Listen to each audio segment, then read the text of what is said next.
I got an exciting I got an exciting program for every one of us here. It is called Reversing Age.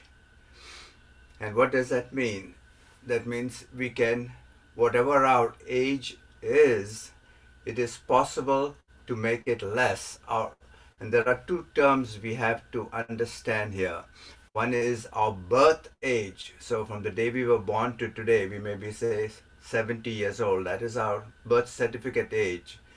But that really does not determine how long we will live, because how long we will live depends on what is called our health age. So someone who is 50 years old, on the birth certificate it'll say 50, but when they do tests, internal tests, and I'll talk about that in a minute, when they do these internal tests, it shows that this man, he is 50 years old, but his health age is 80. So that means all his organs, his lungs, his heart, his veins, arteries, muscles, bones, brain cells, all those are so stressed out and tense. They are like that of an 80-year-old person. So though he's 50, the chances he'll live very much longer are not very high. That is why we see so many people in the 50s and 60s, they pass away and we think, oh, he's only 50, only 60. Actually, his health age was 80. And how does that become, how does a health age be older or much more than the birth age? It is drinking, smoking, eating too much, not exercising, not doing meditation, and not relaxing, not having friends, all of these things. And two main things that they found out was eating too much and not exercising, not meditating. These three things. There are other factors too. So they did an experiment, this person, and I will show you a short clip on that in a few minutes. But I want to talk about health span and lifespan. Now, most of us think, oh, my health, I have no control over it. My parents died of heart attack or of cancer or this, so I'm going to get the same thing. That is not true anymore, because that is called genetics, depending on genes or genetics. Now they've done research about 20 years ago. Some scientists, they got the Nobel Prize for this. And it's called epigenetics. It's higher genetics. So our lifespan is not determined by the genes we got from our parents. It is determined by something higher than that, by our own thinking and by our lifestyle. If we have a bad lifestyle, we're going to have a bad outcome. If we have a good lifestyle, we're going to have a good health span. And there are tests, just like there's a thermometer to test the temperature, blood pressure, where you check your pressure of your heart. You check your blood pressure. There is like for cancer or for anything, you can do a biopsy. They go into the genes and they look at your genes, and they say, oh, these are the genes of a very young person. He is 50 years old, but it looks like his genes, his DNA is that of a 30-year-old person. So he will live much longer because his health is very good. His internal health span is much less than his birth span. So how do we make our health span less than or the most equal to our health span? There are various things we'll talk about, okay? But essentially, the main things, and I'll put that clip on in a minute, but the main things is meditation, exercise, and food. And when when I mean food, I don't mean eating more food, I mean eating less food. In this world today, most of us who live in India, who are in the like upper middle class, we eat too much food. Now the poor people get nothing to eat or very little. But in most educated societies, people who have good jobs or good income, they have a kitchen, they have a pantry, they have a fridge, and they have cupboards full of food all the time. They're just eating, eating, eating. And someone says, they did some research. Potatoes are good, and they go and eat potatoes. The beetroots are good. Next month they're eating beetroots. So we end up eating too much food. Our ancestors, maybe even 3 or 4 generations ago, I remember my grandmother. She used to eat very little. She lived till 82, and she used to go out and collect firewood, exercise every day. She's doing some exercise or the other. How many of us do exercise? We are sitting down in our house. We are watching TV. We are picking up the phone and talking. We are not doing exercise. So exercise is very important. Meditation is very important. Spirituality, it doesn't matter what religion you belong to. Have some faith in some power above you. Those things are important. So I'll share this clip with you and we'll talk about it, and then we'll do some sound healing. Okay, 1 second.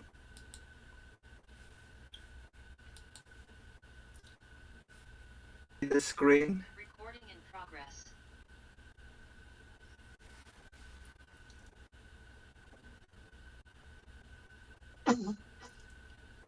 It says, the name of the study, it is Potential Reversal of the Epigenetic Age Using a Diet and Lifestyle Intervention, a Pilot Randomized Clinical Trial. And what Dr. Kara Fitzgerald, the lead author on this study, did a measurement of these individuals who participated in the study, biological age, their methylation of their DNA pattern, if you will, beginning of the study, and then remeasured these individuals in comparison to a control group after an 8-week intervention during which various lifestyle changes were made. Meditation in the form of a relaxation program, breathing exercises, if you will, paying attention to their sleep, their exercise, certainly their diets were changed as well. And the results were really quite remarkable, and we're going to talk about the implication of the results as well as the design of the study, what it means to all of us.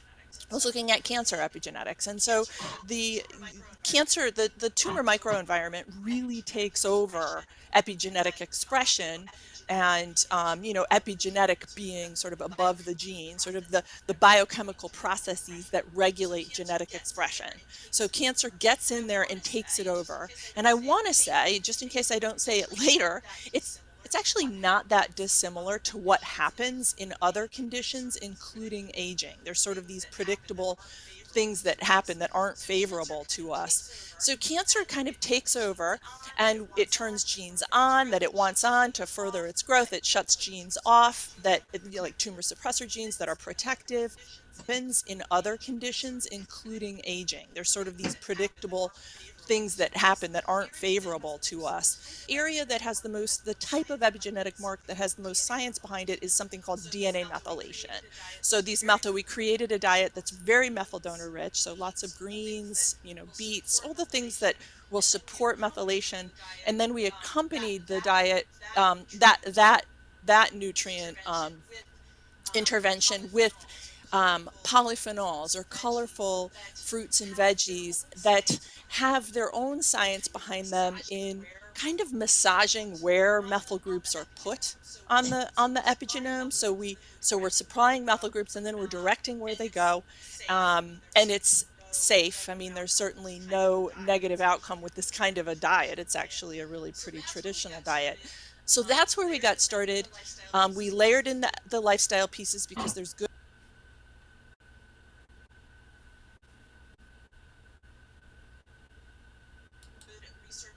sleep and meditation practices. All of those lifestyle pieces can influence our epigenetic expression towards the better.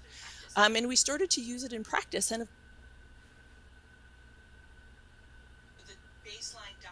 the baseline diet had to just be packed with those nutrients. We include liver for, a little bit of liver. It's not an animal heavy diet, but that liver is an extraordinary multivitamin for folks who can source clean liver and are willing to eat it.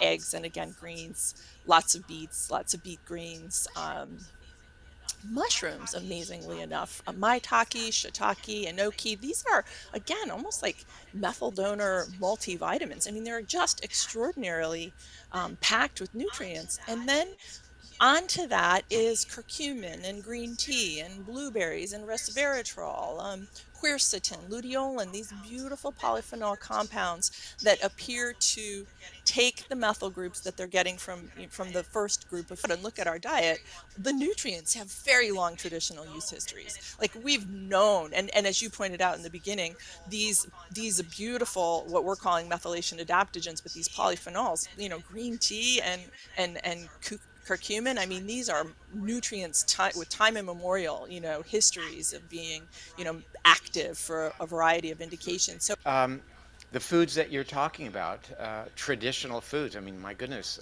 yeah, curcumin.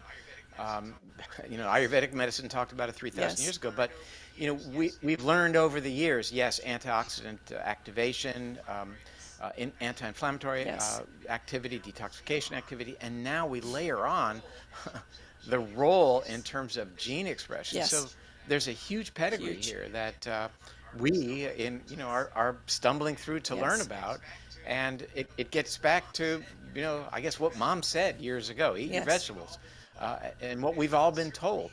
And certainly, with all due respect, stands a bit in contradistinction to, I think, the focal points of modern medicine, which really don't look at any of these lifestyle issues, but pretty much would dictate to us to live our lives come what may, then we'll fix it after the fact. I mean,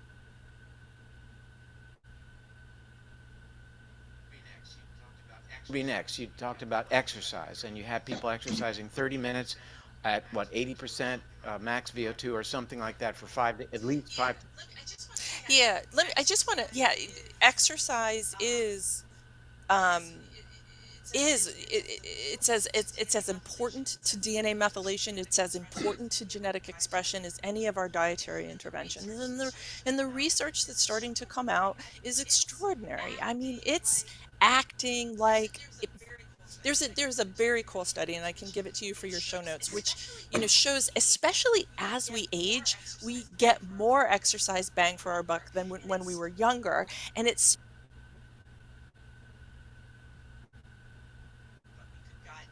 but we could guide them towards making best choices. And as it relates to food, you did incorporate intermittent fasting into your program. And tell Yep. us why you did that. We wanted it to be keto leaning, and we did see a drop in triglycerides, so that it suggests that in fact we achieved that. Um, well, because the That was data, 25%, as I recall, right? yeah, That's pretty yeah, remarkable. yeah, yeah. And these are healthy guys. They didn't come to us none, and that's another really kind of cool point of this study. I mean, these were rigorously healthy guys. Um, It was an involved program, so people who were sort of committed to their well-being started it, but we wanted to specifically look at healthy men. So yeah, the findings are significant. It wasn't in a patient population with hypertriglyceridemia where it's going to be fairly straightforward to lower. Um, so it does suggest that they were adhering to time restriction, and it just gentle time restriction, just 12 hours on, 12 hours off food. This graph from your study, as it relates to what we've been talking about, the ability to basically bring about age reversal. Walk us through your findings and what is shown on this graph. I don't know. Yeah, very exciting for us. Just really very exciting. This is our first publication, and we intend to dive into the data and publish more, and continue to research it. Let me tell you that this was a pilot study, and we are already looking at our next study design.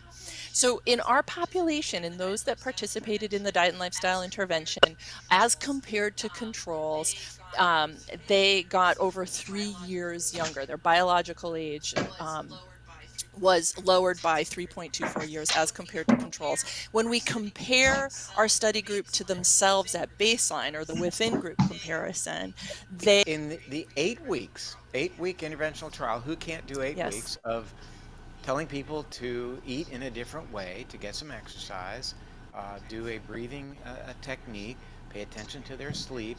You demonstrated a dramatic, basically, can we say, age reversal? Yeah, I mean, I want to continue to study it, but yeah, I mean, it was 8 weeks, and the turnaround was compared to controls, over 3 years. I mean, that's not just slowing age down. That appears to be reversing biological age.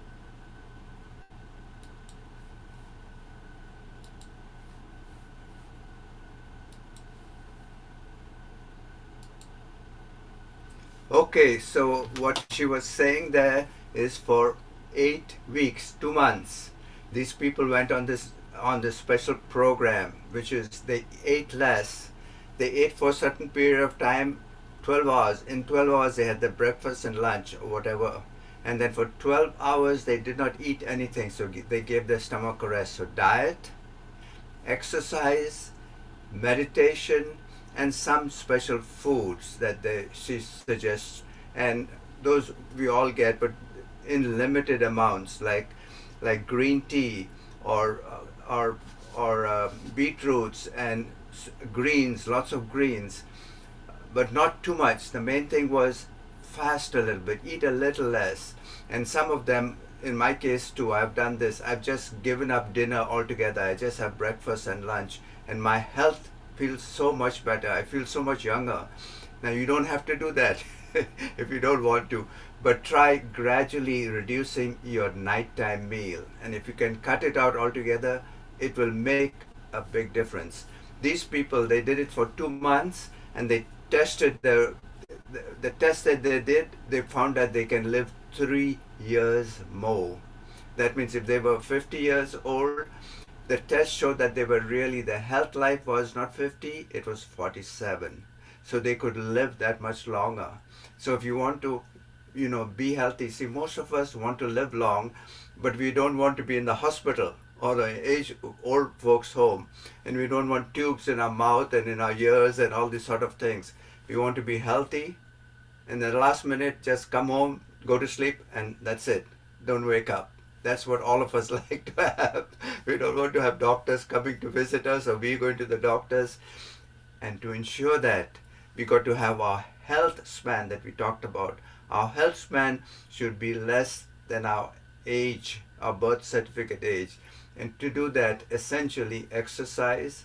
You have to do physical exercise. What Trusha is doing is very good. Little more than that, you've got to feel your muscles actually getting a little bit of strain, either walking, run, or moving your hands. Exercise, eating a little less, and eating the good type of foods. And sugar is a very, very, very bad thing. If you can avoid, cut down the sugar that you have, because sugar causes a whole lot of other problems. So that was the findings. Now, and meditation was a very important thing. So now we're going to go into some sound healing. Sound healing is part of the meditation. So that's our whole program is sound healing. But I like to show you some other benefits that it brings to you. So one of those things is you can live a quality of life as you grow older. She also found out that exercise brings more benefit to older people than to young people. That is amazing. So that's an important thing. So let's do some sound healing. And I don't think we have time to do om singing or anything like that, because we got about 15 minutes, 20 minutes. So let's focus on the sound healing part right now. And I can show you my bowls. So you know it is a live session. Here are the bowls. Okay, this is the crystal bowl. And these are the other metal bowls. So if you want to sit in a relaxed position, okay, take a deep breath. Try to make your inhalation very slow inhalation and a very slow exhalation, whatever's comfortable for you. Usually a count of 5 or 6 inhale and 5 or 6 or maybe 7 exhale. If you want to close your eyes, fine. If you feel you're falling asleep, that's good too, because that means you're being in a relaxed position. Relaxation is very important because it overcomes stress in the body. So we start with this big bowl here.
harmony.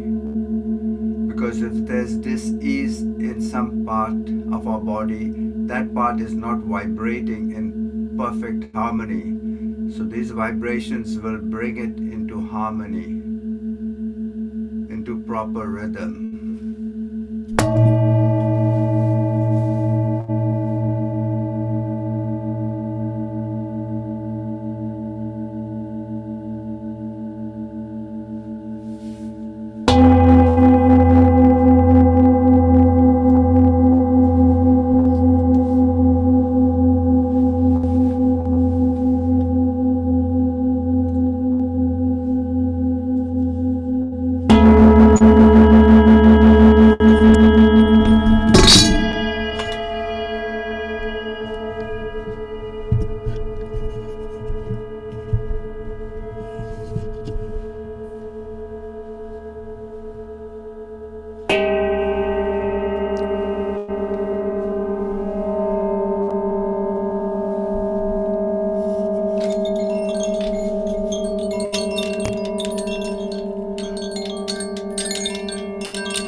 Remember to breathe slowly, a deep in breath and a deep, slow out breath.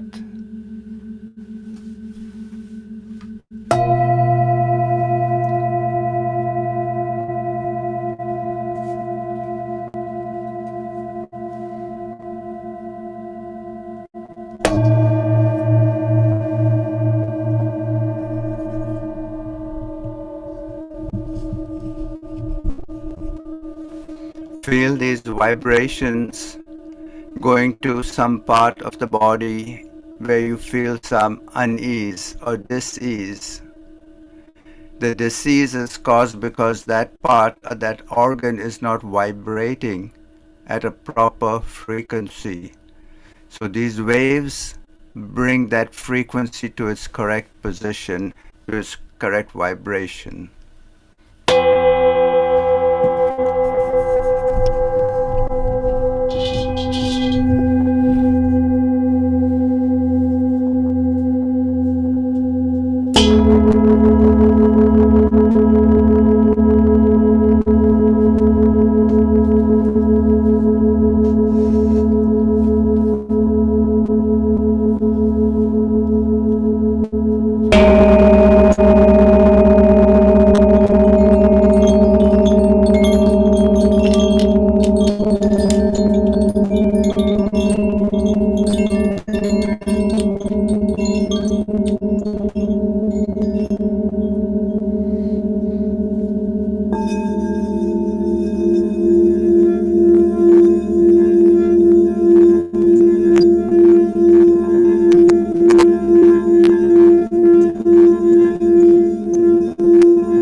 Continue to take slow, deep breaths. If there's some emotional issue bothering you, some relationship with some friends or relatives, see that going away and your vibrations solving those issues, these vibrations of the sound bowls, it'll bring you peace within your own self.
If you feel you're falling asleep, that is a good sign, because it's like pre-sleep, and it's called a from beta you go to alpha, and then theta delta states, which are most relaxing, and that's where healing happens.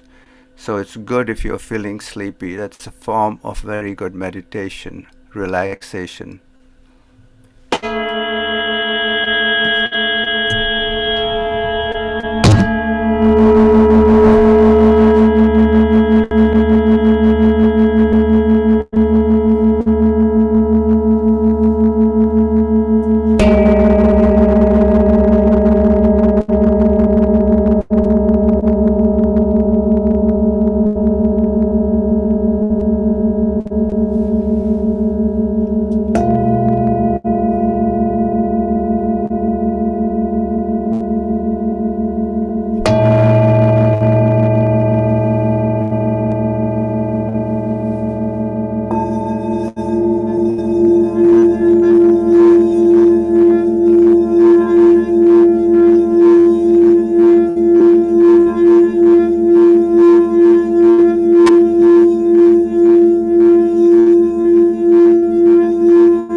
Continue to take deep, slow breaths and feel these vibrations going into your body, into your brain, into the neurons in the brain, and bringing down all levels of stress, making you more relaxed.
Okay, with that, we can gradually bring this sound healing to a close. If you want to just stretch your hands or your fingers or your legs, open your eyes gently.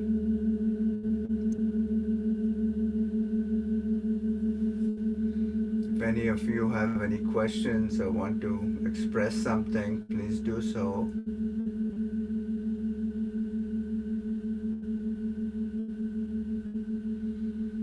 So once again, I just wanted to remind you about this thing called aging and our birth age and our health age. And unfortunately for most of us, our health age is much bigger than our actual birth age. So we may be 70 birth-wise on our birth certificate, but our health age may be 80. So we got to bring that down to be the same or less. And the way you do it is through exercise. Exercise is very important for older people. Exercise brings more benefit to older people than to young people. Young people, they do exercise, maybe they can win a race or something. But older people, they exercise, they live a better quality of life. You don't require doctors, you don't require so many doctors' visits, so many pills. Exercise, meditation, and food. There's certain quality of foods that you have to eat, like curcumin. We know all of that. Ayurveda in India has been telling us have curcumin, have greens, lots of greens, have what is called polyphenols, which is green tea, and avoid sugar. So these things if we do and eat little less but good quality, have a long fasting period where we are not eating and snacking all the time, that will improve our quality of life. So we can live for a long time, and when it's come to the end, we are not suffering a long time. Boom, we're gone. That is the best way to live. So, with that, I thank you for participating in this program. Thank you.